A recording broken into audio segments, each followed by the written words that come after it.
Bonjour, alors aujourd'hui je vous propose un conte de Noël de chez Évasion Éditions, ça s'appelle Babouchka et la magie de Noël, écrit par Lilus Graphie et illustré par Marie Lagoupil.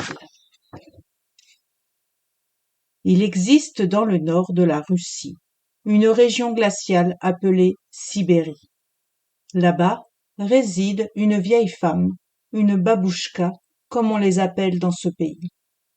Elle est un peu solitaire, car habituée à la sérénité des paysages enneigés. Du village le plus proche, celle-ci ramène souvent du poisson qu'elle conserve dans des bidons de sel. Et quand la vieille femme ne se rend pas au marché, elle explore à travers les broussailles de pins, les mouflons des neiges cachés dans les grands espaces blancs. Ce n'est qu'à l'heure où les oiseaux ne chantent plus qu'elle se hâte de rentrer. Ce soir, comme à son habitude, l'adorable grand-mère s'enroule dans une cape de laine et s'assied tout près du feu pour s'y réchauffer. Pas pour très longtemps, parce qu'il faut préparer la koutia, un délicieux dessert traditionnel fait de sarrasin concassé, de girofle, de fruits secs, de crème et de miel. C'est que Noël approche. Le cœur en joie, elle s'affaire dans la cuisine. Très gourmande, elle ne résiste pas aux écorces d'orange confite.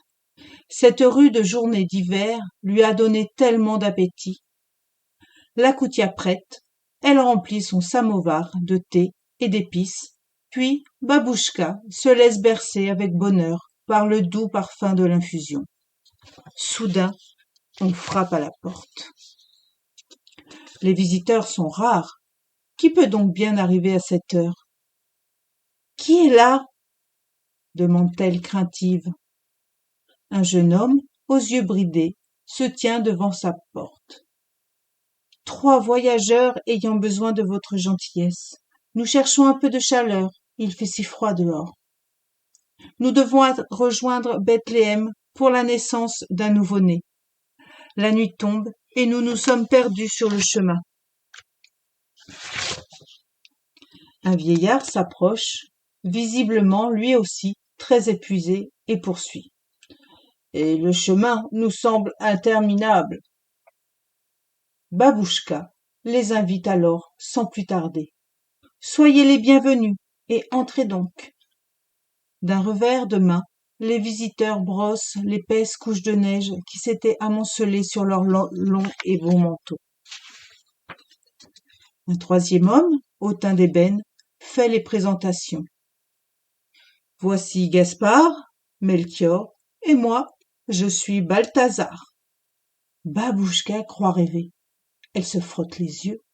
Comme ils sont bien vêtus. Babouchka est rassurée. La bouilloire vient de siffler, le thé est prêt.